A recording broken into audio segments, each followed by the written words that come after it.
They called her the Hollow Wolf. Born with silver eyes and no ability to shift, Mirren was the shame of Velmoran. For 23 years she had endured the whispers, the pity, and the disgust. But nothing had prepared her for the day Alpha King Corvain stood before his court and declared her worthless. He had stripped her of her rank, her home, and her dignity. Cast her into exile like refuse, while his new queen smiled from the throne that should have been Mirren's. Now she survived in the borderlands, forgotten by everyone who had once pretended to care. She had accepted her fate. She had stopped hoping. Then the rider came bearing the crimson banner of Astravar, the rival kingdom Velmoran had warred with for generations. And when Mirren saw who dismounted from the war horse, her blood turned to ice.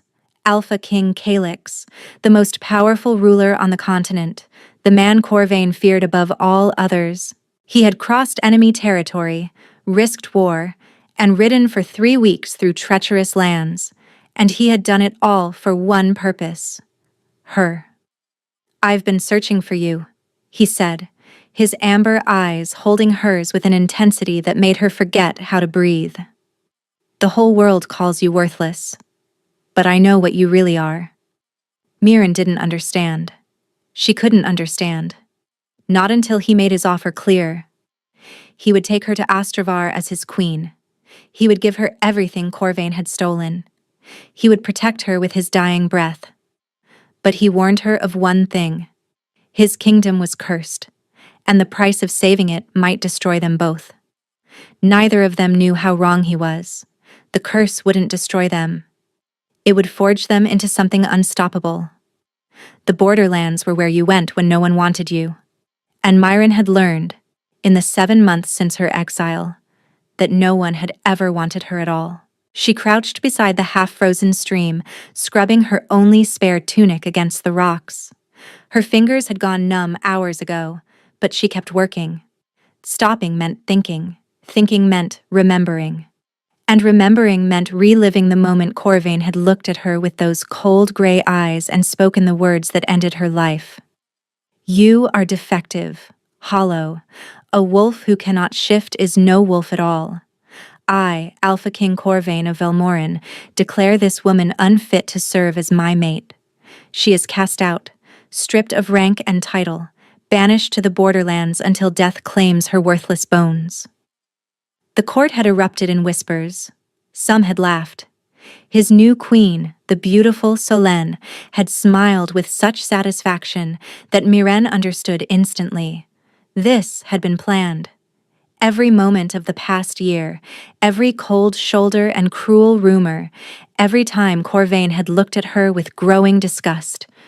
Solène had orchestrated it all, but understanding didn't change anything. Mirren had walked out of that hall with nothing. No possessions, no coin, no family willing to claim her. Her father had died years ago. Her mother had remarried into a pack that wanted nothing to do with a daughter who couldn't shift. She had been alone for so long that exile almost felt familiar. Almost. A branch snapped in the forest behind her. Mirren's head jerked up, her body going rigid. Wolves lived in these borderlands. Rogues, mostly. Criminals and outcasts who had been cast out of various packs. They were desperate and dangerous, and more than once she'd had to hide for days to avoid their hunting parties. But this sound was different. Hoofbeats. Multiple horses. The creak of leather and the clink of metal. Mirren abandoned her washing and scrambled up the rocky bank toward the tree line. Her shelter, if you could call it that, was a shallow cave half a mile north. If she could reach it before they spotted her. "Don't run!" The voice came from everywhere and nowhere, deep, commanding, resonant with an alpha presence so powerful that Mirren's legs locked beneath her. She couldn't move. She couldn't breathe.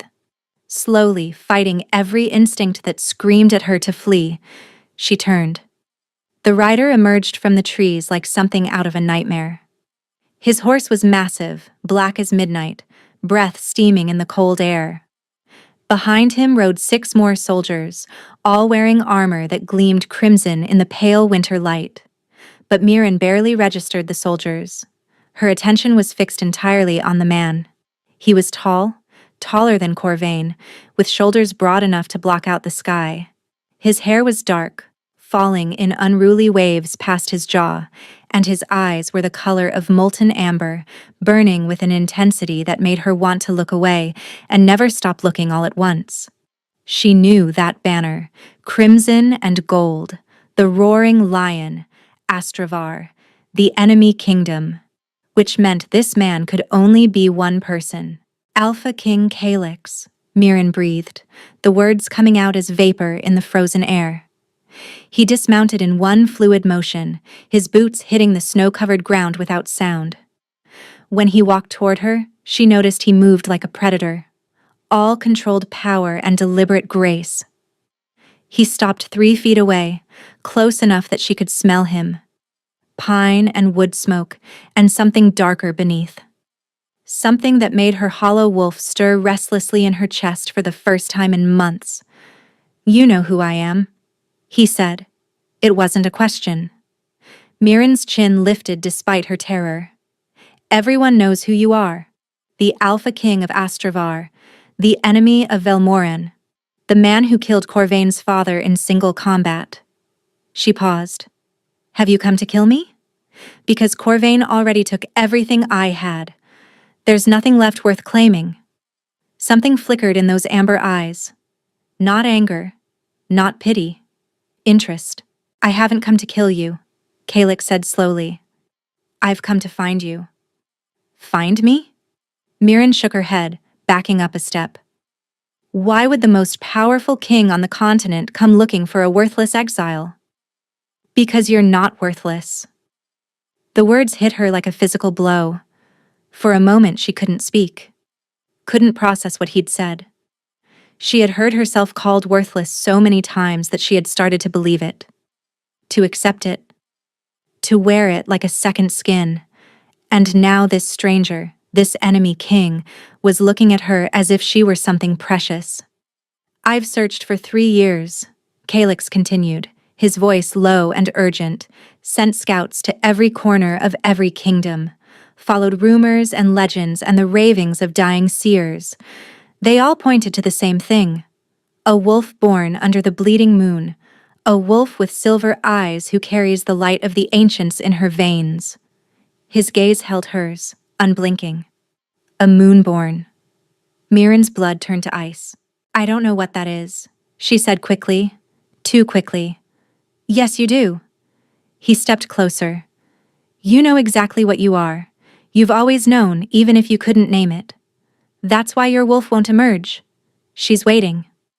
Waiting for what? For the bond that will unlock her. Mirren's heart was hammering so hard she thought it might crack her ribs. This was madness. She wasn't special. She wasn't powerful.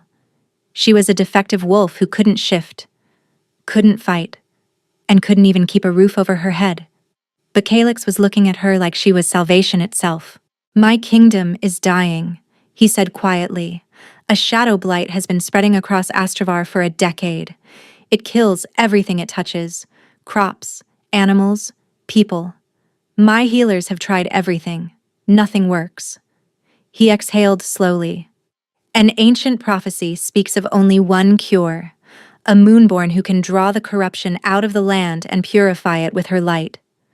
"And you think that's me?" Mirren's voice cracked. "You're insane. I can't even shift. How could I possibly save anyone?" "Come with me to Astravar." The words were soft, almost gentle. "Let me prove what you are. And if I'm wrong, if you truly are what Corvain claimed, I'll return you here with enough gold to live comfortably for the rest of your life." Mirren stared at him. This was a trap. It had to be a trap. But then again, what did she have to lose? She was already dead. Corvain had made sure of that. Living or dying hardly mattered anymore. "And if you're right," she whispered, "if I am this moonborn?" Calyx's expression shifted. Something raw and desperate broke through that controlled exterior for just a moment. "Then you'll become my queen," he said, "and together, we'll save my people." Before Mirren could respond, one of the soldiers called out a warning. Your Majesty, riders approaching from the east, Velmoran banners. Myron's stomach dropped. Corvain's men, here. But that was impossible. She was exiled, forgotten. Why would Corvain send soldiers to the borderlands unless someone had discovered what she really was? And they'd come to make sure she never found out. Calyx moved faster than Myron could process. One moment he was standing before her, and the next she was behind him, shielded by the wall of his body as he faced the approaching riders. "Stay close to me," he commanded. "Whatever happens, do not run." Myron wanted to argue. She had been running and hiding for 7 months. It was the only thing keeping her alive. But something in his voice, some absolute authority that vibrated through her bones, made her obey. The Velmoran soldiers emerged from the tree line, 8 of them, wearing the silver and black of Corvain's personal guard. Their leader, a scarred man with dead eyes, pulled his horse to a stop 20 feet away. "Alpha King Calyx," the man said, his tone dripping with false respect. "You're a long way from Astravar." "I'm exactly where I intended to be," Calyx replied calmly. The soldier's gaze slid past him to Myren. Something ugly flickered in his expression. "The exile," he said. "We've come to collect her." "On whose authority?" "Alpha King Corvain's." The soldier produced a scroll, though he made no move to hand it over. "The woman is wanted for questioning regarding crimes against the crown." "Crimes against the crown?" Myren almost laughed. She had been stripped of everything. Cast out like garbage. What possible crime could she commit from a frozen cave in the borderlands? But she knew, with sudden horrible certainty, that this had nothing to do with crimes. They knew. Somehow, they had discovered what Calyx believed her to be, and they had come to silence her before she could become a threat. "The woman is under my protection," Calyx said, and though his voice remained level, Myren felt the alpha power rolling off him in waves. It crashed against the soldiers like a physical force, making several of their horses stamp nervously. The scarred soldier didn't flinch. "With respect, Your Majesty, you have no authority here. This is Velmoran territory. The borderlands fall under Alpha King Corvain's jurisdiction." "The borderlands are unclaimed," Calyx corrected. "That's why exiles are sent here. No pack, no kingdom, no law. Which means Corvain has no more claim to this woman than I do." He smiled, and it was not a pleasant smile. Less, actually. He cast her out. "I'm taking her in." The soldier's hand moved toward his sword. "I wouldn't," Calyx said softly. The air changed. Myren felt it. A pressure building in her chest, a hum of power that made her skin prickle. The soldiers' horses began to panic, whites of their eyes showing as they fought against their reins. And then she saw it. Calyx's eyes were glowing, not reflecting light. Glowing. Amber fire burning in his irises, bright enough to cast shadows. "You are 8 men," he said, each word precise and deliberate.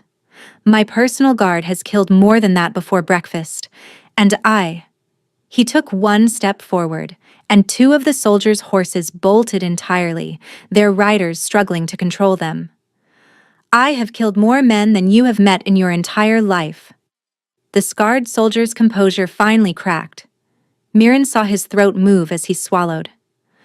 "Alpha King Corvain will hear of this," he said, but his voice had lost its authority. "Taking one of his subjects by force is an act of war. She is not his subject. She is an exile. And I am not taking her by force." Calyx glanced back at Myren, those burning eyes finding hers. "I'm offering her a choice." Everyone turned to look at her. Myren stood frozen, painfully aware of how small and pathetic she must appear. Thin from months of starvation, dressed in rags, hair tangled and unwashed. Silver eyes wide with fear. But beneath the fear, something else was stirring. Hope. Terrifying, dangerous hope. "Come with me," Calyx said quietly, "and I swear on my blood that no one will ever hurt you again." She thought of Corvain's cold gray eyes, of Selene's satisfied smile, of the years of whispers and cruelty, and being told she was nothing, would always be nothing, and deserved nothing. And then she thought of this man, this enemy king, who had searched for 3 years and crossed enemy territory and faced down soldiers for her. Who looked at her like she mattered? "I'll go with you," Mirren said. The scarred soldier's face twisted with fury. "You're making a mistake, girl, when Corvain learns of this." "Corvain cast me out," Mirren interrupted, and for the first time in months, her voice was steady. "He told the entire court I was worthless. He stripped me of everything and sent me here to die." She met the soldier's gaze without flinching. "You can tell him I said thank you." She walked toward Calyx, each step feeling like a choice, like a declaration, like the first moment of her new life. Calyx helped her onto his horse, settling her in front of him with surprising gentleness, his arm wrapped around her waist, steady and warm. "Hold on," he murmured against her ear. And then, they were riding. The soldiers didn't follow. The journey to Astravar took 3 days, 3 days of riding through frozen forests and snow-covered mountains, 3 days of camping beneath winter stars while Calyx's soldiers kept watch. 3 days of Mirren gradually realizing that everything she had been taught about the rival kingdom was a lie. Corvain had always described Astravar as savage, brutal, a kingdom of warmongering monsters who delighted in bloodshed. But Calyx's soldiers treated her with unfailing courtesy. They offered her the warmest blankets, the best portions of food. They called her "my lady" without a trace of mockery. And Calyx himself. He barely touched her, except when necessary, kept a respectful distance when they made camp, asked her questions about her life, her interests, her dreams, and actually listened to her answers. No one had listened to Mirren in a very long time. On the second night, huddled by the fire while the soldiers slept, she finally asked the question that had been burning in her mind. "Why didn't you just take me?" she whispered. "You're the Alpha King. You could have commanded me to come, could have thrown me over your horse like a prize of war." She met his eyes across the flames. "Why did you give me a choice?" Calyx was quiet for a long moment. "Because someone should have," he said finally. "Long ago, before Corvain and Selene and all the cruelty. Someone should have asked what you wanted. Someone should have given you the power to decide your own fate." His jaw tightened. "I couldn't change your past, but I could give you a choice about your future." Mirren's throat constricted. "You don't know me," she managed. "You don't know anything about me except some ancient prophecy that might not even be true. Why do you care?" The firelight caught his amber eyes, turning them to molten gold. "Because I know what it feels like," Calyx said quietly. "To be told you're nothing. To believe it.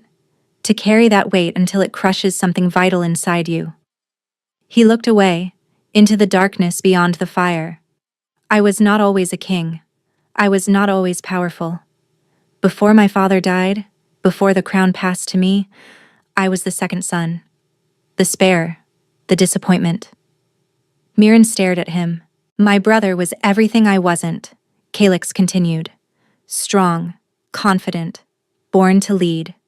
My father made it clear every day that I was unnecessary. A backup plan he hoped he'd never need." His voice dropped. "When my brother died, when I took the throne, I swore I would never make anyone feel the way my father made me feel. I would never look at another person and see nothing." The fire crackled between them. "The first time I heard of the Moonborn prophecy," he said, "it described someone marked as worthless, someone cast out, someone the world had given up on." His eyes found hers again.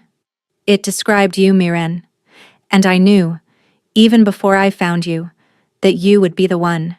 Because only someone who has been broken can understand how to heal." Mirren didn't realize she was crying until she felt the tears freezing on her cheeks. She wiped at them quickly, embarrassed. But Calyx just looked at her with something like understanding. "Get some sleep," he said gently. "Tomorrow we reach Astravar, and everything will change." The city rose from the mountains like a crown of stone and gold. Mirren had never seen anything like it.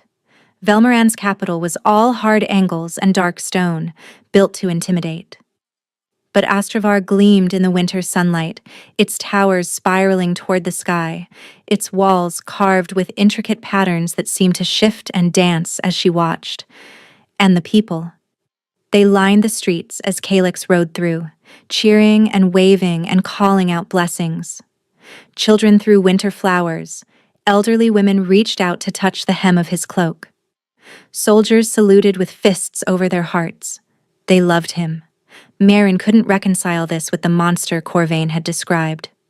The bloodthirsty tyrant, the savage warrior, the enemy of all that was good. She glanced back at Calyx, who was nodding to his people with quiet dignity. "They seem happy to see you," she said softly. "They've been afraid for a long time," he replied. "The blight has taken too many lives. Too many villages have been abandoned. When I left to find the Moonborn, I gave them hope." His arm tightened slightly around her waist. "Now I've returned with you." Guilt twisted in Mierin's stomach. What if she wasn't what he thought? What if she failed? The cheering crowd would turn to mourners. The hope in their eyes would die, and it would be her fault. They rode through the main gates into the castle courtyard, where a delegation waited on the steps. Nobles and advisors and servants, all arranged in formal lines, all staring at her with varying degrees of curiosity and skepticism. One figure stood apart from the rest. A woman, tall and willowy, with hair the color of burnished copper and eyes like chips of green ice. She was beautiful in a cold, sharp way, and she was looking at Mierin with something that went beyond skepticism. It was hatred, pure and undisguised. "My king," the woman said, as Calyx dismounted. Her voice was honey over broken glass. "You've returned. We were beginning to worry." "Your worry is appreciated, Ravenna." Calyx helped Mierin down, his hands lingering at her waist a moment longer than necessary. Though unnecessary. Ravenna's green eyes tracked every point of contact between them. "And this is—" She let the question hang, laden with judgment. "This is Mierin," Calyx said. "She will be staying in the Queen's chambers." The courtyard went absolutely silent. Mierin felt the weight of dozens of stares, all of them shocked, most of them hostile. The Queen's chambers. Even she understood what that meant. Ravenna's mask of composure cracked for just an instant. Something ugly flashed beneath before she smoothed it away. "The Queen's chambers," she repeated carefully. "Your Majesty, perhaps we should discuss this privately." "There's nothing to discuss." Calyx's voice carried the same authority he'd used on the Velmoran soldiers. "Mierin is to be treated as an honored guest. Anyone who disrespects her disrespects me." He offered Mierin his arm. She took it, trying to project a confidence she didn't feel, and together they walked up the steps past the silent delegation. Ravenna's eyes followed them the entire way. The Queen's chambers were larger than any space Mierin had ever occupied. A massive bed dominated one wall, draped in silks of deep blue and silver. A fireplace crackled with warmth. Windows stretched from floor to ceiling, offering views of the mountains and the city below. And servants. So many servants. They poured her a bath scented with rose oil. They brushed her hair until it shone. They dressed her in gowns softer than anything she'd ever touched, fitted her with shoes that didn't pinch, draped her in jewels that caught the light. When Mierin finally looked in the mirror, she didn't recognize herself. The thin, dirty exile was gone. In her place stood a woman with silver eyes that gleamed like starlight and cheekbones that had been hidden beneath months of hunger. She looked almost beautiful. "The king requests your presence at dinner," one of the servants announced. Mirin's stomach knotted. Dinner. With the entire court. Every noble and advisor who had stared at her with such suspicion. Every enemy waiting for her to fail. But she had survived Corvain's cruelty. She had survived exile. She could survive a meal. The great hall was even more intimidating than she'd expected. Long tables filled with nobles in fine clothing. Servants moving with practiced efficiency. musicians playing softly in one corner, and at the head of the room, on a raised dais, sat Calix. He rose when she entered. The entire hall followed suit, standing in deference, and Mirren realized with a start that they were standing for her. For her. She walked the length of the hall on trembling legs, painfully aware of every whisper, every sideways glance. When she reached the dais, Calix took her hand and guided her to the seat beside him. "You look stunning," he said quietly. "I look terrified," Mirren whispered back. "That too." His lips quirked. "But you're here anyway. That takes courage." The meal began.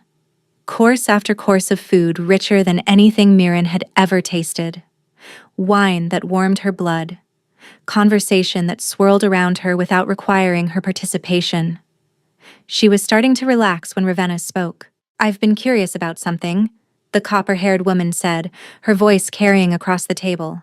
"Our new guest claims to be a moonborn, a creature of legend, and yet—" She smiled sweetly. "I see no proof. No display of power, no shifting." The hall went quiet. Myron's fork froze halfway to her mouth. "The prophecy says the moonborn's power awakens through the mate bond," Calix said evenly. "It takes time." Time. Ravenna's smile didn't waver. "Of course.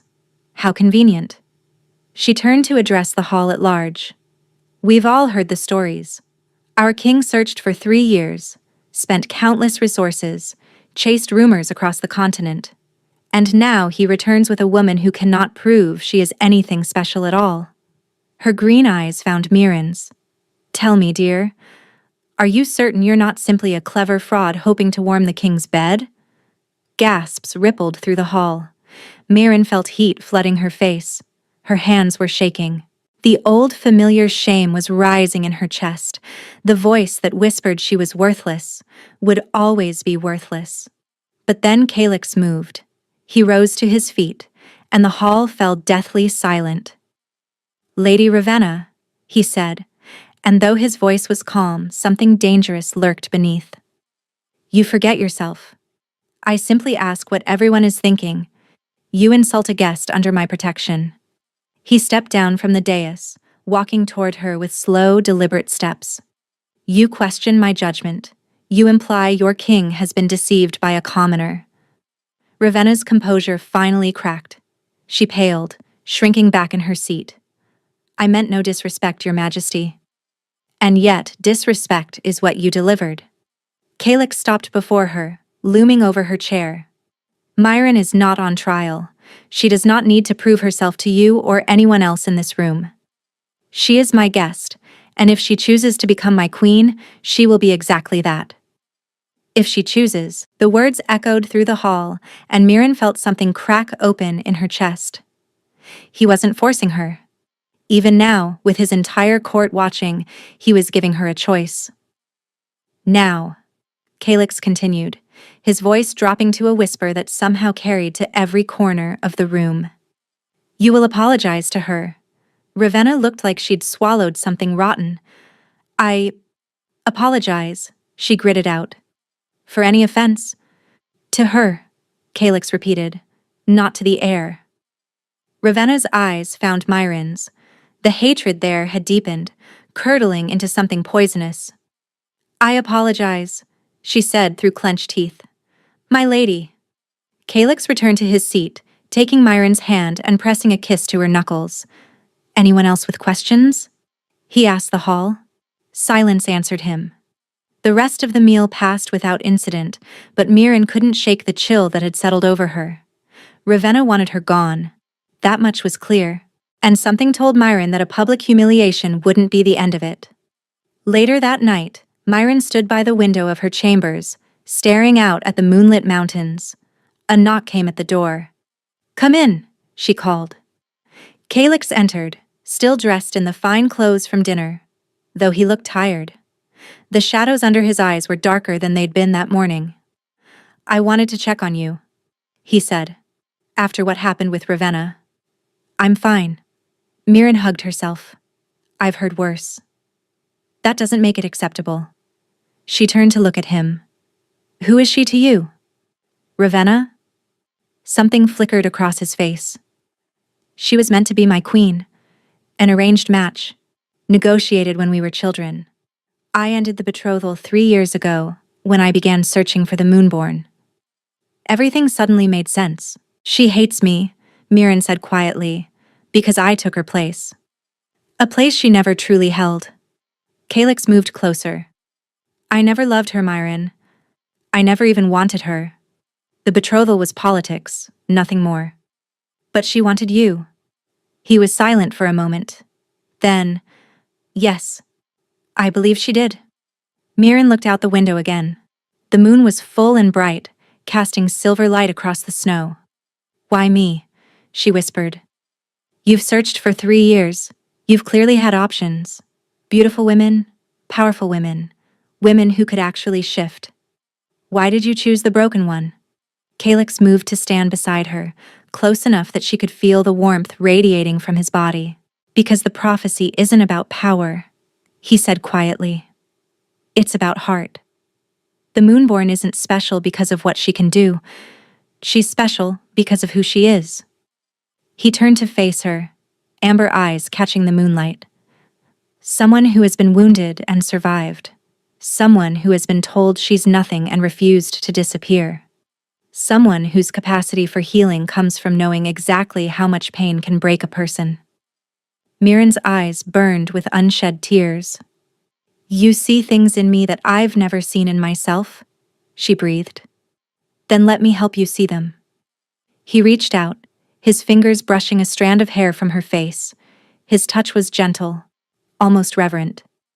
I know you're afraid, he said. I know you don't trust easily, but I swear to you, Mirren, on everything I am, that I will never hurt you. I will never cast you out. I will never make you feel worthless. She wanted to believe him. Gods, how she wanted to believe him. But Corvain had made promises too, before the cruelty, before the exile. How can you be so sure? She asked, her voice trembling. How do you know I'm the one?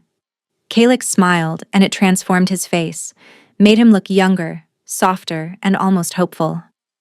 Because when I'm near you, he said quietly, I feel something I've never felt before.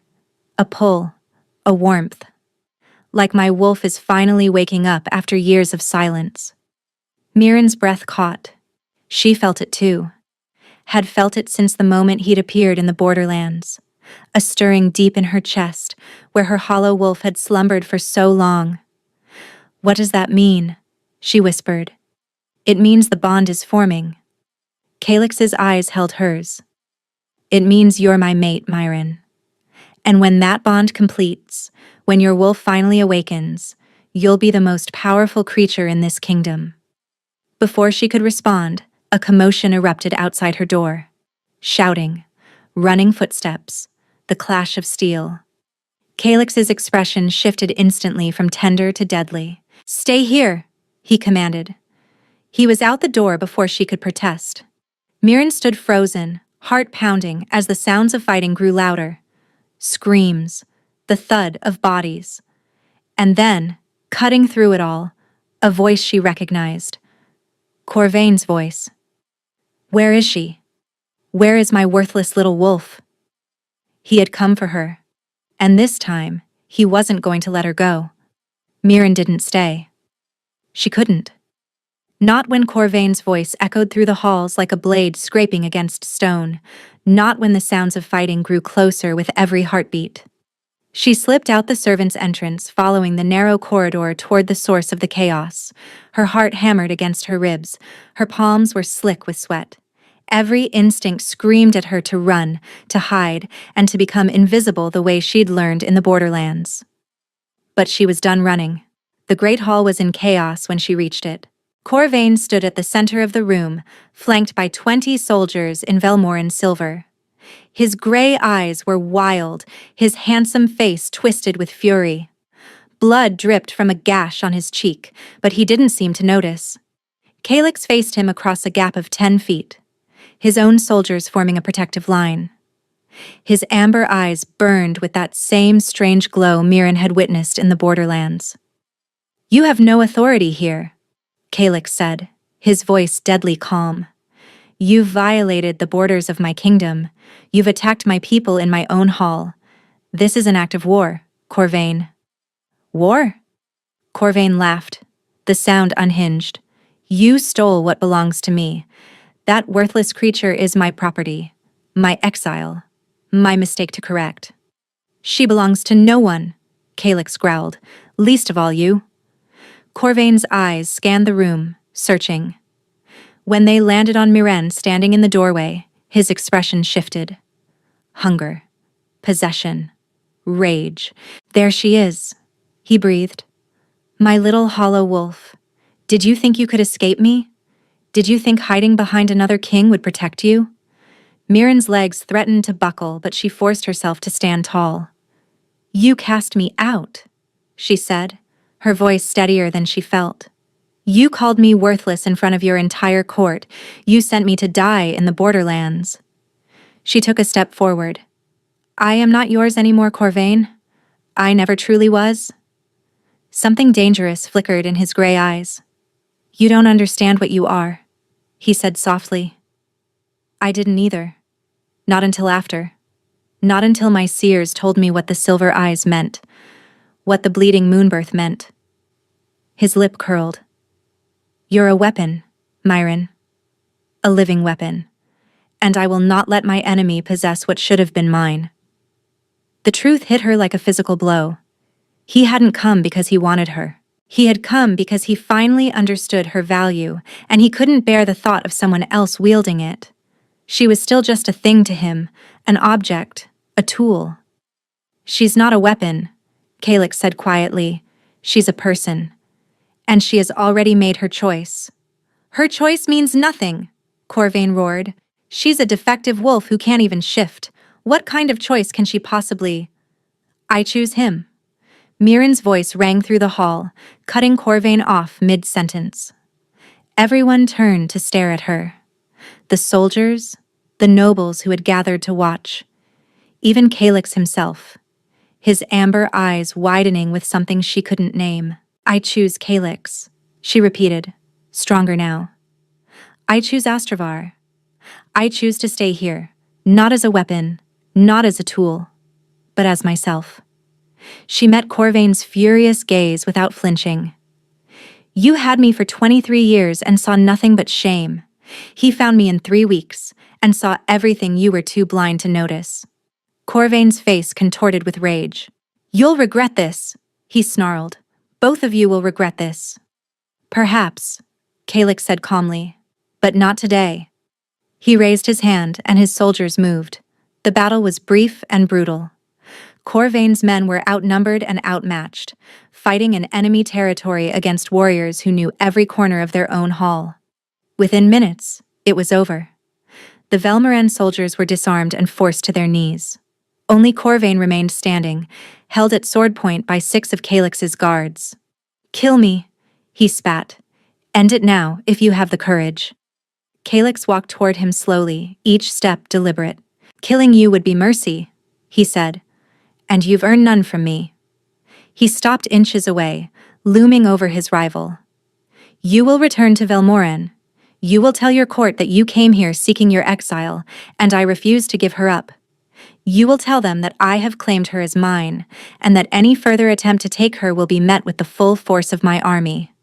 Corvain's jaw clenched. You're making a mistake. The only mistake was yours.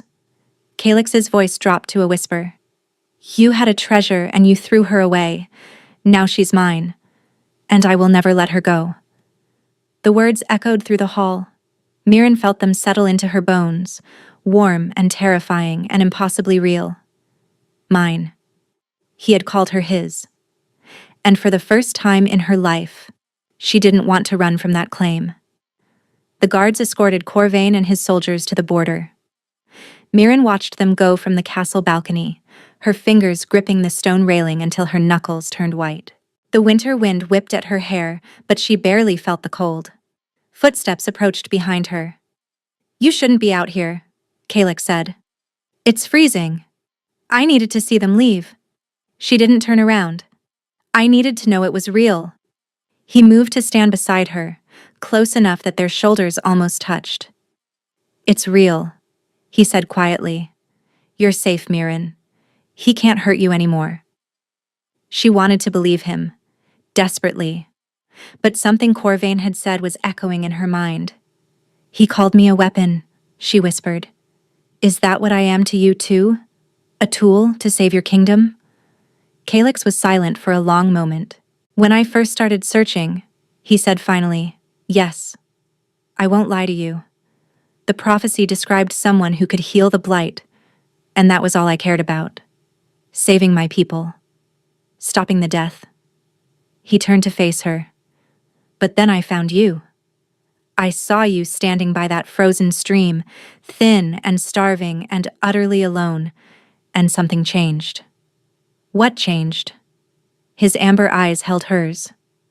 "I stopped thinking about what you could do for my kingdom," he said softly, "and started thinking about what I could do for you." Mirren's breath caught. "I don't know how to be what you need," she admitted, her voice trembling. "I've never been powerful. I've never been special. I don't even know if I can awaken this supposed light inside me." Calyx reached out, his fingers catching her chin and tilting her face up toward his. "Then we'll figure it out together," he said.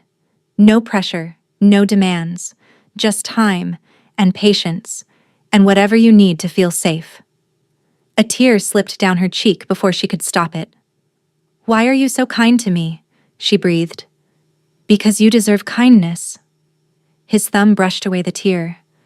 "And because, whether you believe it or not, you've already awakened something in me." Before she could respond, a servant appeared in the doorway. "Your Majesty," she said urgently. "The healer needs you. Another village has fallen to the blight. The survivors are arriving now." The warmth in Calyx's eyes vanished, replaced by grim determination. "How many?" he asked. 37. Mostly children." His jaw tightened. "Prepare the infirmary. I'll be there shortly." The servant bowed and disappeared. Calyx turned back to Mirren, and she saw the weight he carried, the burden of watching his people die, one village at a time. "Come with me," he said quietly. "See what we're fighting against." It wasn't a command, it was an invitation, and Mirren understood that this was a test too, not of her power, but of her heart. "Yes," she said, "I'll come." The infirmary was a nightmare made real. Children lay on cots lining both walls, their small bodies ravaged by the blight. Their skin had turned gray and papery. Dark veins pulsed visibly beneath the surface, spreading outward from their hearts like cracks in shattered glass. Some were unconscious. Others whimpered weakly, too exhausted to cry. The smell hit Mirren first. Rot and decay and something else. Something wrong that made her hollow wolf stir restlessly in her chest. "The blight doesn't kill quickly," Calyx said beside her, his voice heavy with grief. "It takes weeks, sometimes months. The corruption spreads slowly, consuming everything healthy until there's nothing left." A healer approached, her face lined with exhaustion. "Your Majesty," she said, "we've made them as comfortable as we can, but—" She shook her head. "There's nothing more we can do." Mirren walked slowly down the row of cots, her heart breaking with each step. A little girl, no more than 5, reached out with a trembling hand. Her silver eyes, so like Mirren's own, were clouded with pain. "Are you the Moon Lady?" the girl whispered. "The one who's going to save us?" Mirren knelt beside her, taking that small, cold hand in both of hers. "I'm going to try," she said, her voice thick. "I promise I'm going to try." The girl smiled weakly. "I knew you'd come. Mama said the light would come." Something cracked open inside Mirren. She looked down at their joined hands, at the dark veins pulsing beneath the girl's translucent skin. And deep in her chest, something stirred. Not her wolf. Something else. Something warm and bright and ancient. "Mirren." Calyx's voice was sharp with concern. "Your eyes." She didn't understand until she looked up and saw her reflection in the metal basin beside the cot. Her silver eyes were glowing, not like Calyx's amber fire, but softer, purer, like moonlight given physical form. The light spread from her eyes to her hands, spilling into the little girl's body like water filling an empty vessel. The child gasped. The dark veins retreated. Just slightly, barely perceptible, but Mirren saw it. The corruption was pulling back. Then the light flickered and died. Mirren collapsed backward, caught by Calyx before she hit the floor. Her head was spinning. Her body felt hollow, drained of something essential. "What happened?" she gasped. Calyx was staring at her with wonder. "You healed her," he breathed. "Not completely, but the blight retreated." "I saw it." The healer rushed over, examining the little girl with trembling hands. "He's right," she said, her voice awed. "The corruption has stopped spreading. It's actually reversed slightly." She looked at Mirren with something like reverence. "In 10 years of fighting this blight, I've never seen anything like it." Mirren tried to stand, but her legs wouldn't cooperate. "Why am I so weak?" she whispered. "You drew on the light without a completed bond," Calyx said quietly. "Without your wolf awakened, you have no anchor. The power flows through you, but it takes pieces of your life force with it." Horror washed over her. "You mean I could die?" she breathed. "If I try to heal them all, I could." "Yes." His arms tightened around her. "That's why the bond matters. That's why I need to be your anchor, to give you a source of strength outside yourself." He looked down at her, amber eyes burning with intensity. "But I won't force it. I won't rush you. If you're not ready, I am." The words left her mouth before she could second-guess them. "I'm ready," she repeated. "Those children are dying. Your people are dying. If the bond will help me save them, then I want it." She met his gaze. "I choose you, Calyx. Completely." Something raw and vulnerable crossed his face. "You're certain?" he asked. "Once the bond forms, it cannot be broken. You will feel what I feel, and I will feel what you feel. We will be connected until death." "I know." She reached up, her weak fingers touching his jaw. "I've spent my whole life being alone, being empty, feeling nothing but shame and fear." Her voice dropped to a whisper. "I don't want to be alone anymore." Calyx exhaled shakily. "Then we'll complete the bond tonight," he said. "When you've recovered your strength." He lifted her easily, carrying her out of the infirmary while servants rushed to clear a path. Mirren let her head rest against his shoulder, too exhausted to protest. But beneath the exhaustion, something else was growing. Hope. They gave her the rest of the day to recover. Servants brought broth and bread and herbal tea that warmed her from the inside out. The blind maid assigned to her, a gentle woman named Thessaly, brushed her hair and helped her bathe, and never once asked intrusive questions. By nightfall, Mirren felt almost human again. She was standing by the window when Calyx arrived. He had changed from his formal clothes into something simpler. Dark trousers, a loose white shirt, no crown or jewelry. He looked less like a king and more like a man, a very handsome man. Mirren's cheeks flushed as she registered the thought. "How are you feeling?" he asked, closing the door behind him. "Stronger." She turned to face him. "Nervous." "That's understandable." He walked toward her slowly, giving her time to retreat if she wished. "The bond can be intense, especially the first time." "Have you done this before?" she asked. "Bonded with someone?" "No." His voice was quiet. "I've taken lovers, but I've never formed a true mate bond. I was waiting." "Waiting for what?" "For you." The simple honesty of the words made her heart ache. "Calyx," she whispered. "I need to tell you something before we do this." He stopped a foot away from her. "Anything." "I've never..." She swallowed hard. "I've never been with anyone. Not truly. Corvain courted me for a year before the exile, but we never. He said he was waiting for the ceremony. Looking back, I think he was simply disgusted by me." Calyx's expression darkened. His loss, he said quietly. His unfathomable loss. I'm scared, she admitted. Not of you. Never of you. But of disappointing you. Of being inadequate. Calyx reached out, his fingers threading gently through her hair. You could never disappoint me, he murmured.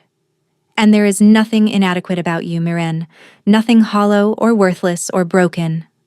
His thumb traced her cheekbone. You are the most extraordinary person I have ever met. And I will spend every day proving that to you until you believe it. Tears burned behind her eyes. Show me, she breathed. Show me what it feels like to be wanted. He kissed her. It was gentle at first, tentative. A question, rather than a demand. But when she kissed him back, wrapping her arms around his neck and pressing closer, something ignited between them. His hands spanned her waist, pulling her against him. His mouth grew more insistent, exploring, tasting. She felt his heartbeat hammering against her chest, matching the rhythm of her own, and deep inside her, something finally stirred. Her wolf. After 23 years of silence, her wolf was waking up. I feel you. Calyx groaned against her lips. I feel her stirring. Don't stop, Miren gasped. Please don't stop. He didn't. He carried her to the bed with reverent hands and laid her down like she was precious. He removed her clothing piece by piece, pressing kisses to every inch of skin he revealed. He whispered words against her body, words like beautiful and perfect and mine. And when they finally came together, Miren understood at last what it meant to be complete. The bond snapped into place like a key turning in a lock. She felt Calyx's emotions flooding into her. His desire, his tenderness, his fierce protectiveness. Beneath it all, something deeper.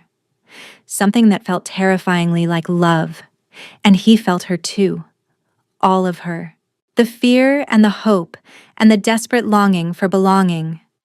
They moved together, learning each other's rhythms, building towards something vast and unknowable. The light that had flickered in the infirmary now blazed behind Miren's eyes, growing brighter with every touch. When the peak finally came, it crashed over them both like a wave. Miren cried out, her back arching off the bed. Moonlight burst from her skin, filling the room with silver radiance, and inside her chest, her wolf howled for the first time. She was awake. She was whole. She was powerful beyond anything she had ever imagined. Later, tangled together in sheets damp with sweat, Miren lay with her head on Calyx's chest and listened to his heartbeat. I can feel you, she whispered. Inside me. It's like I've been empty my whole life, and now I'm finally full. His fingers traced lazy patterns on her back. The bond will grow stronger over time, he said. Eventually, we'll be able to communicate without words, to share thoughts and images. That sounds terrifying, she admitted. He laughed softly. It can be. No more secrets. No more secrets. The words made her pause. Calyx, she said slowly. When you searched for me, your seers described the Moonborn. They knew what I would look like, what I could do. She lifted her head to meet his eyes. But they didn't know where to find me. That's why it took 3 years. Yes, he said carefully. But Corvain found you immediately. He knew exactly where you'd taken me. He arrived within days. Calyx's expression flickered. You think someone told him? He said. I know someone told him. Miren sat up, pulling the sheet around herself. Someone in your court knew where I was. Someone sent word to Velmoran. The warmth in Calyx's eyes gave way to cold fury. Ravenna, he growled. Maybe. Or maybe someone else. But Calyx. She gripped his hand. Whoever betrayed you is still here. Still watching.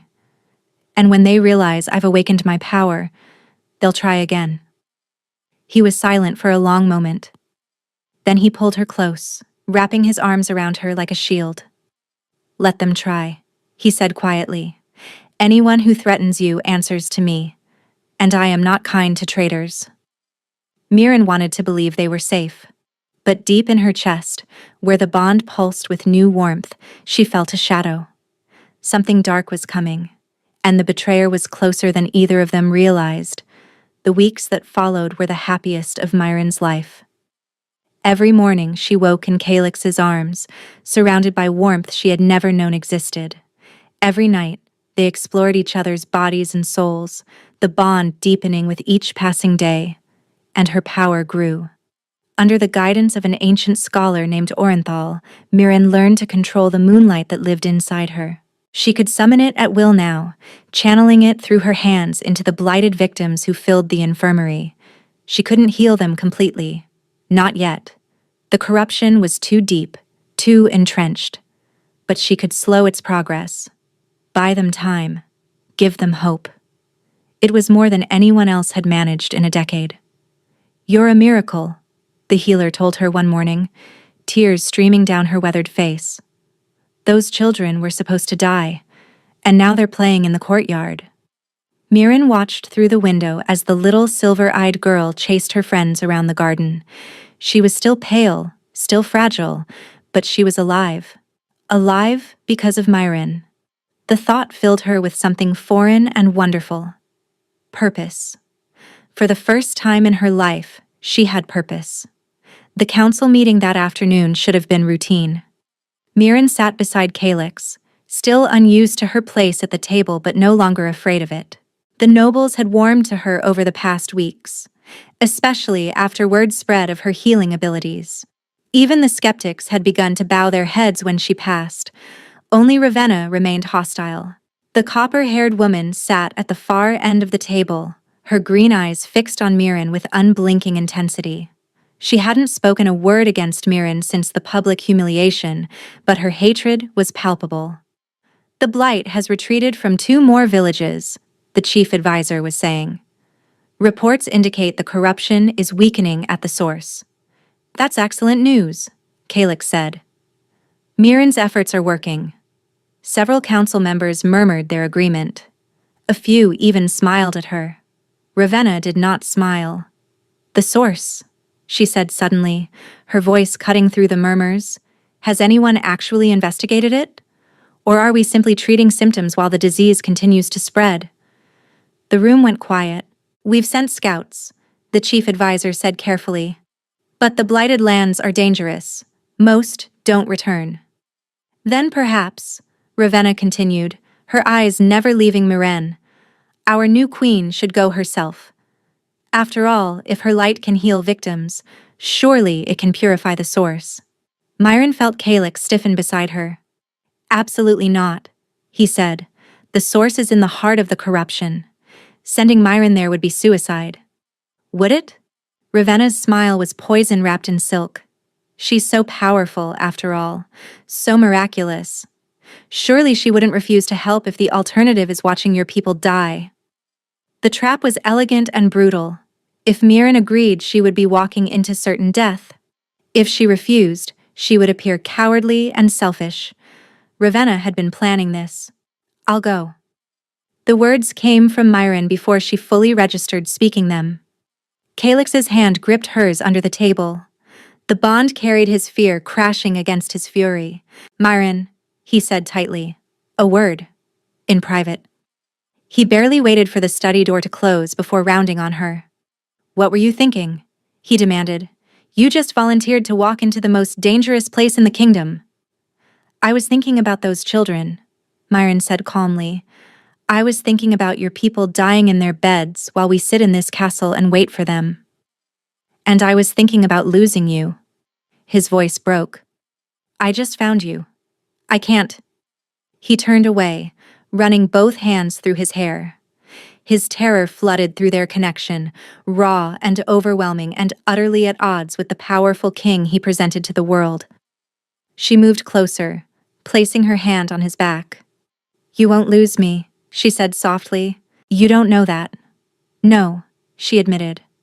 "But I know that I can't sit here and do nothing while people suffer.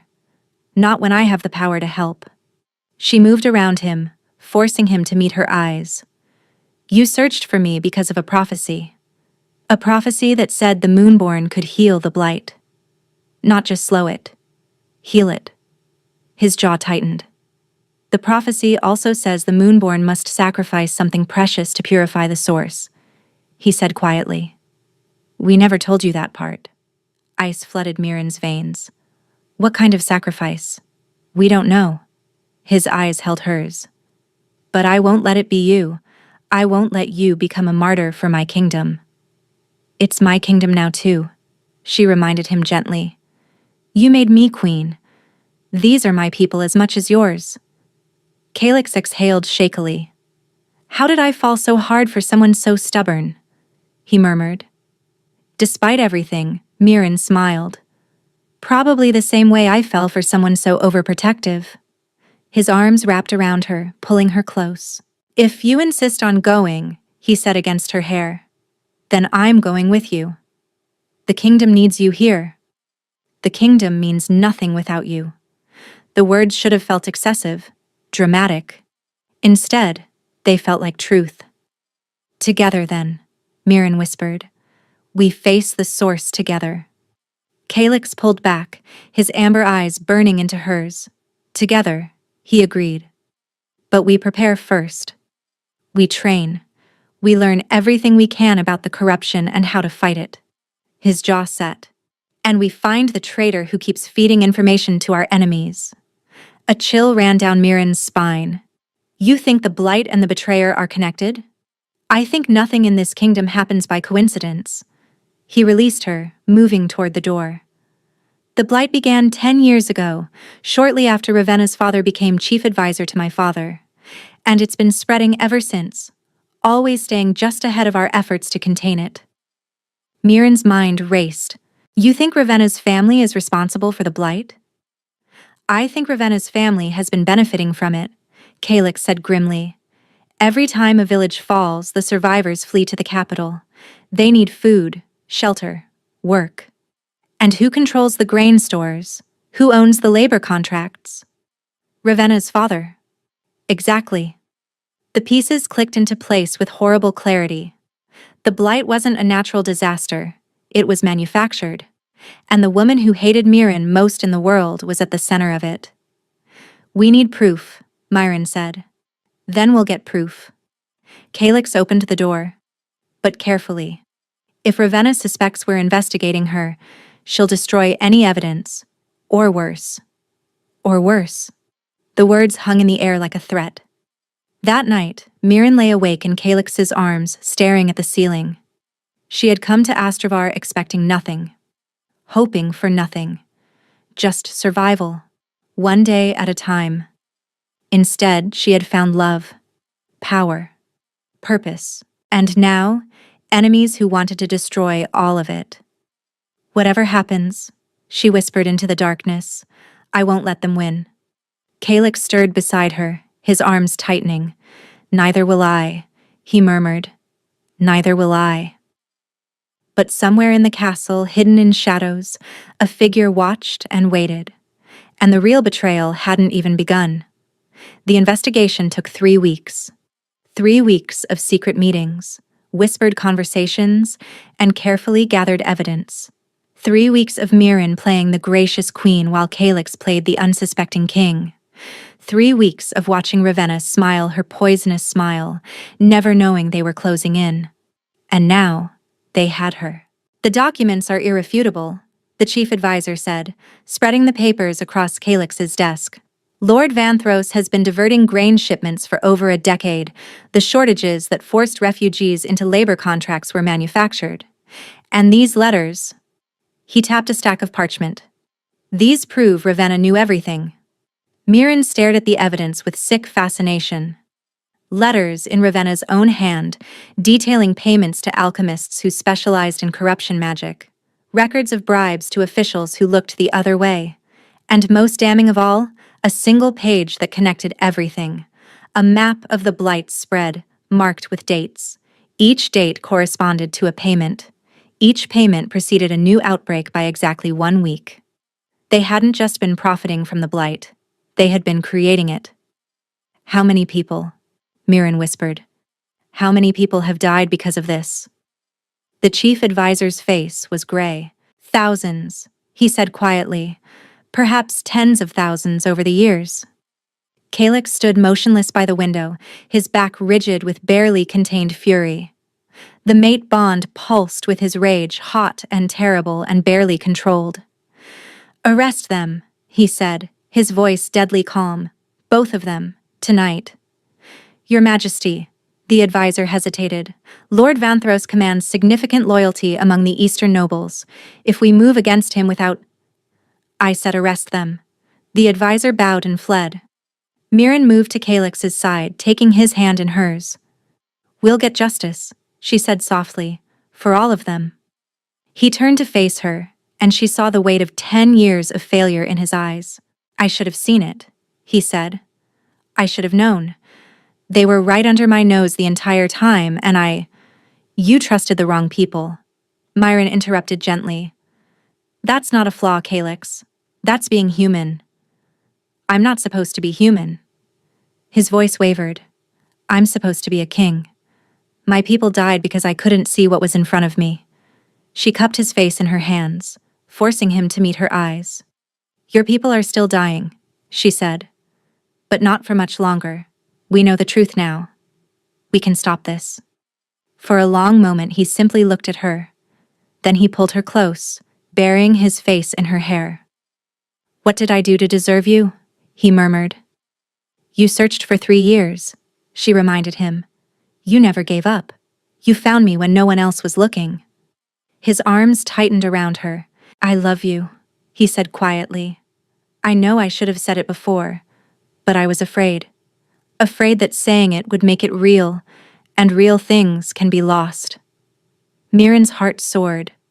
"I love you too," she whispered back, "and you're not going to lose me, I promise." The words had barely left her mouth when the door burst open. One of the guards stumbled in, blood streaming from a gash on his forehead. "Your Majesties," he gasped, "Lady Ravenna has escaped. She's taken the Queen's maid as hostage." "Thessaly." Ice flooded Mirren's veins. "Where?" Calyx demanded. "The old temple in the Blighted Lands," she left a message. The guard held out a crumpled piece of parchment. "She says if the Queen doesn't come alone, the maid dies, and she'll release the corruption's true source." Calyx snatched the note, his face going pale as he read. "It's a trap," he said. "An obvious trap." "She has Thessaly." Mirren's voice shook. "Thessaly has been nothing but kind to me. I can't let her die because of me. And I can't let you walk into Ravenna's hands. Then come with me." She gripped his arm. "We go together, like we planned. We face the source. We stop Ravenna. And we end this." Calyx's jaw clenched. His terror warred with his determination through their connection. His desperate need to protect her battled against his knowledge that she was right. "Together," he finally said. "But we bring soldiers. Ravenna doesn't get to dictate terms." They rode out within the hour. The Blighted Lands were worse than Mirren had imagined. The corruption had twisted everything. Trees grew at impossible angles, their bark black and weeping. The ground itself seemed to pulse with dark veins, the same veins she had seen spreading through the sick children. The air smelled of decay and something older, something wrong in a way that made her wolf howl with instinctive fear. "The source is close," Calyx said, his amber eyes scanning the twisted landscape. "I can feel it." Mirren felt it too, a pull in her chest, like something calling to the moonlight inside her, drawing her forward. They found the temple at the heart of the corruption. It had been beautiful once, ancient stones carved with symbols of the moon, archways reaching toward the sky. But the blight had consumed it. The stones were black now, crumbling. The carvings had been erased by creeping darkness. And standing at the entrance, Ravenna waited. She held a knife to Thessaly's throat, her green eyes wild with triumph. "You came," she said. "How touching. The worthless exile risking everything for a blind servant?" "Let her go," Mirren said, fighting to keep her voice steady. "This is between us." "Oh, it's so much bigger than us." Ravenna laughed. the sound echoing off the corrupted stones. Do you know what this temple is? What it was built for? Enlighten me. It was built to contain something. Ravenna's smile widened. Something my ancestors captured centuries ago. A creature of pure corruption, bound beneath these stones by ancient magic. She gestured at the darkness pulsing through the ground. My family has been feeding it ever since, keeping it alive, keeping it growing. Horror washed over Miren. Why? She breathed. Because when the creature is strong enough, it will break free, and whoever releases it will control it. Ravenna's eyes burned with fanatical light. I was going to be queen. I was going to rule Astravar with that power at my command. But then, you came along. You worthless, hollow nothing, and ruined everything. So this is revenge? Kalix stepped forward, his soldiers flanking him. You would destroy your own kingdom because you couldn't have the crown. This kingdom was never mine. Ravenna's voice turned bitter. My family built it. My ancestors sacrificed everything for it. And then your bloodline swooped in and took the throne, leaving us to grovel at your feet for scraps. She pressed the knife tighter against Thessaly's throat. No more.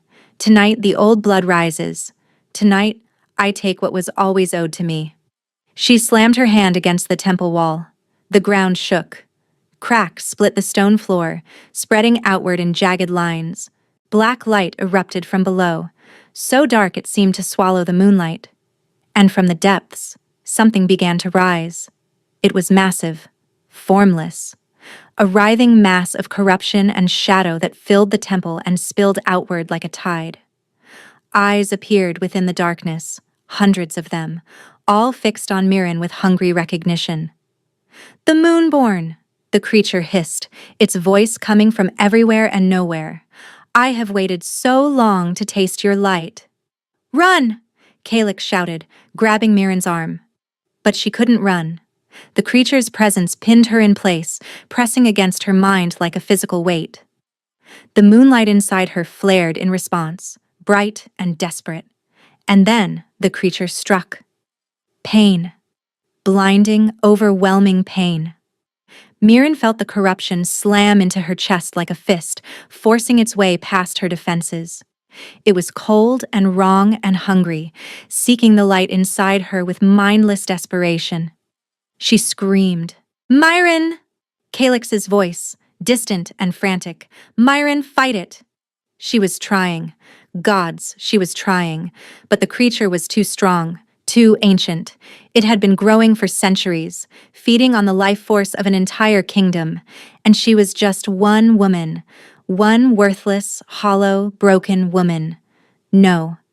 The thought cut through the darkness like a blade. She was not worthless. She was not hollow. She was not broken. She was Moonborn. Miren reached deep inside herself, past the fear and the pain, to the place where her wolf waited. Her wolf, who had slumbered for 23 years. Her wolf, who had finally awakened when she found her mate. Her wolf, who was not afraid. The transformation ripped through her. She had never shifted before, had believed she never could. But now her body twisted and reshaped itself, bones cracking and reforming, skin giving way to fur the color of fresh snow.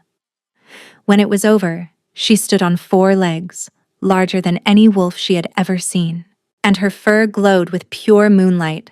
The creature recoiled. Impossible, it hissed. You were hollow, empty. How do you have this power? Understanding flooded through Miren. That was why she had never shifted. That was why her wolf had been silent for so long. She hadn't been defective. She had been waiting. The hollow space inside her, the emptiness everyone had mocked and pitied, had been a vessel. A container meant to hold something vast and ancient and powerful. The light of the moon itself. I was never empty, she said, her voice resonating with power. I was making room. She lunged. Light erupted from her body as she collided with the creature, burning through the corruption like fire through dry paper. The creature screamed, a sound that shook the temple to its foundations. But it wasn't enough. The creature was too large, too entrenched. For every shadow she burned away, more rose to take its place. Myron! Calyx was suddenly beside her, his own wolf form massive and golden. His strength flowed into her through their bond. Take what you need. Everything I have is yours. She drew on their connection, pulling his energy into the light. It still wasn't enough. The creature laughed, a horrible wet sound. You cannot destroy me, it gloated. I am fed by suffering, by despair, by every life that has been lost to the blight. You would have to purify the entire kingdom to... It stopped. Understanding dawned in its countless eyes. No, it whispered, you wouldn't. The cost would be worth it. Mirren closed her eyes. The prophecy had spoken of sacrifice. Something precious. Something vital. Now she understood. To purify the source of corruption, she would have to give up everything the corruption fed on. Every drop of suffering. Every moment of despair. Every memory of being worthless and unwanted and alone. She would have to let go of her pain. All of it. The fear of abandonment. The shame of being different. The years of cruelty and rejection and silent tears. It had shaped her, defined her, become so much a part of her that she didn't know who she was without it. But she knew who she wanted to be. She wanted to be someone who healed instead of hurt. Someone who gave instead of took. Someone who loved without fear. I forgive them, she whispered. The words were harder than any battle. I forgive my mother for leaving. I forgive Corvain for casting me out. I forgive everyone who called me worthless and hollow and broken. The light grew brighter. I forgive myself for believing them. The creature screamed as the moonlight blazed like a sun. No, stop. You cannot. I release it all, Mirren said, and tears streamed down her wolf's face. Every wound, every scar, every moment of darkness. The light exploded outward. It swept across the temple, burning away the corruption like morning burning away mist. It spread beyond the walls, racing across the blighted lands, touching every twisted tree and poisoned stream. Wherever it passed, the darkness died. And deep in the earth, bound by chains of moonlight, the ancient creature of corruption finally, permanently, died with it. Mirren woke in human form, cradled in Calyx's arms. The temple was gone. The corruption was gone. Around them, the land had begun to heal, green shoots already pushing through the cleansed soil. You did it, Calyx breathed, his face wet with tears. You saved us all. She tried to speak, but her voice wouldn't come. The sacrifice had been real. She could feel the hollow spaces inside her, where the pain used to live. For so long, that pain had been her companion, her constant, her dark familiar. Now it was gone, and she didn't know how to be herself without it. Mirren. Calyx's hand cupped her face. Stay with me, please. I don't. She swallowed hard.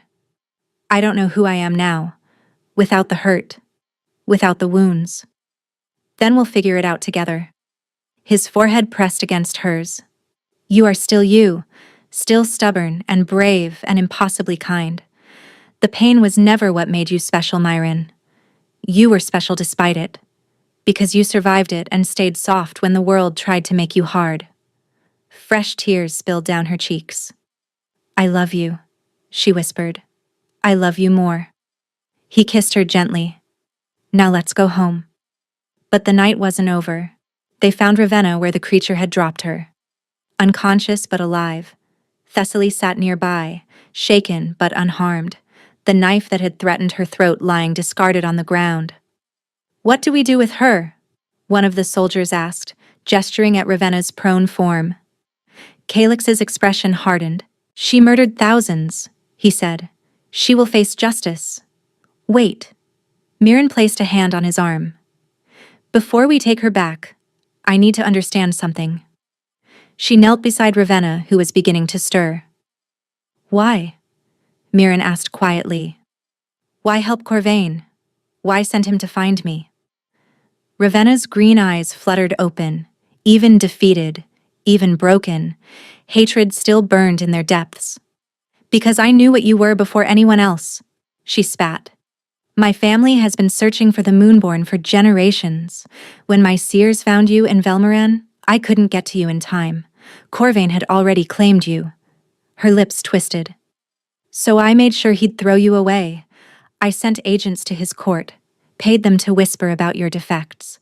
I introduced him to Selene through intermediaries, knowing she would appeal to his vanity, made him believe you were worthless. The truth hit Myron like a physical blow. You orchestrated everything, she breathed. My exile. All of it. And then you still ended up with Calyx.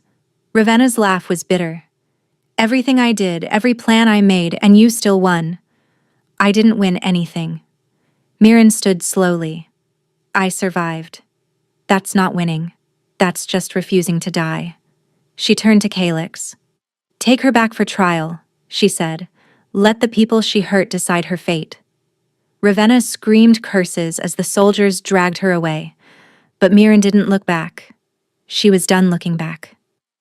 The trial lasted 3 days. Witness after witness came forward.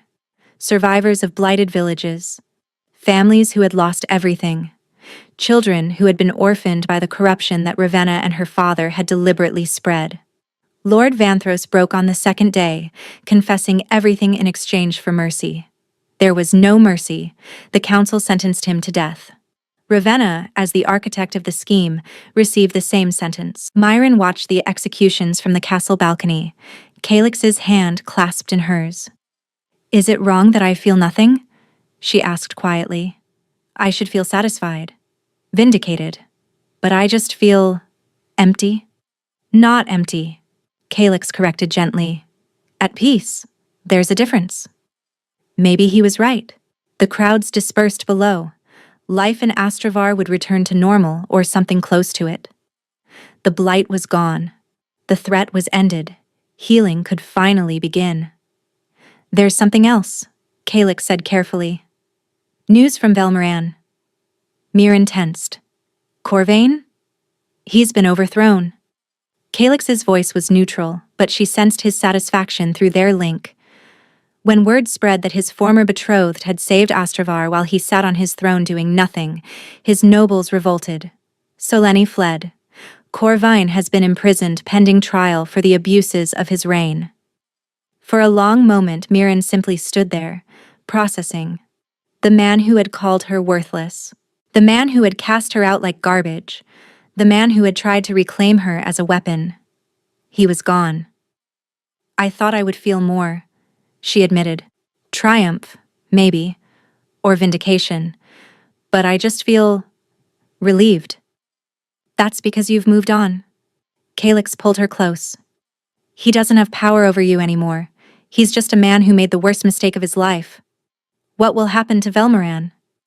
The nobles have requested a meeting. They want to discuss unification. He paused. Under our rule. Mirren stared at him. They want us to rule both kingdoms? They want you. His smile was proud. The Moonborn who healed the blight. The hollow wolf who turned out to be the most powerful creature in a generation. They've heard the stories, Myron. About how you were cast out and still chose to save everyone. About how you forgave the people who hurt you. Her head was spinning. I can't rule 2 kingdoms. I was in exile 3 months ago. I don't know anything about politics or diplomacy or— You know how to survive, Calyx interrupted. You know how to hope when everything seems lost. You know how to see the worth in people that others overlook. He cupped her face. Those are the only qualifications that matter. You really believe that? I really believe in you. Mirren looked out over the city that had become her home. The city she had saved. The people who had once stared at her with suspicion now waved and cheered whenever she passed. She thought of the little silver-eyed girl running healthy and happy through the gardens. She thought of Thessaly, who had risked her life simply because Mirren had shown her kindness. She thought of all the times she had believed she was worthless and all the evidence that had proven her wrong. Okay, she said quietly. Calyx blinked. Okay? I'll do it. We'll do it. Together. She turned to face him. But I have conditions. His lips quirked. Of course you do. First, we continue the Academy for Young Witches. Magic should be nurtured, not feared. Agreed? Second, no more mating auctions. No more treating wolves as property. Absolutely agreed. Third, she hesitated. Third, we never forget where we came from. Both of us. The second son who was told he was unnecessary. The hollow wolf who was called worthless. Her voice dropped. We use that memory to make sure no one else ever feels that way. Calix's eyes softened. That, he said quietly, is why you'll be the greatest queen this continent has ever seen. He kissed her then, deep and thorough, while the afternoon sun bathed them in warmth.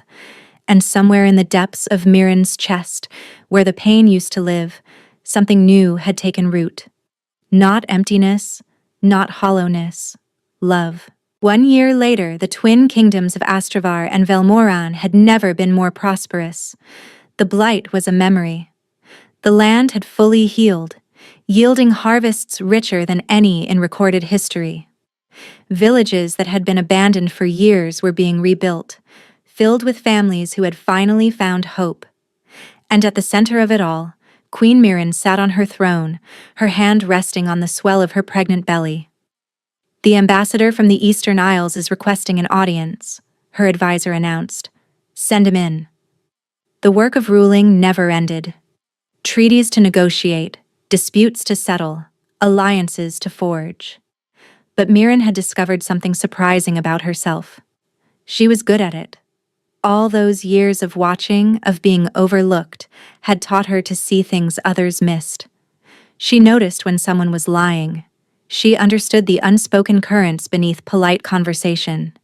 She could find common ground between enemies because she knew what it felt like to be both. The ambassador entered, bowing low. Your Majesty, he said. The Eastern Isles bring gifts and good wishes for your growing family. Please rise. Mirren gestured to a chair. And tell me what your people truly need. The ambassador's eyes widened slightly. He had expected formality, empty pleasantries. But Mirren had no patience for games. By the time the meeting ended, they had negotiated a trade agreement that benefited both kingdoms and established the framework for a lasting alliance. Impressive, Calix said from the doorway after the ambassador left. Mirren smiled tiredly. I learned from the best. He crossed to her throne, kneeling beside it so their eyes were level. How are you feeling? Exhausted? Hungry? Enormous. She laughed, but happy. His hand joined hers on her belly. The baby kicked in response, and Calix's face lit up with wonder. Still strange? She asked. Feeling them through the bond? Strange and wonderful. He pressed a kiss to her stomach. I can't wait to meet them. Them? He looked up, amber eyes dancing. The healer confirmed it this morning. Twins. Mirren's heart stopped. Twins, she repeated faintly. 2 babies? A boy and a girl, if the healer's intuition is correct. His smile was radiant. One with your silver eyes, she thinks. One with mine. Tears spilled down Mirren's cheeks. A year ago, she had been dying alone in the borderlands, believing she would never be loved, never be wanted, never have a family of her own. Now she had everything. I love you, she whispered. I love you more. He rose, pulling her gently to her feet. Come. You've worked enough for one day. The kingdom can survive without you for an afternoon. Can it?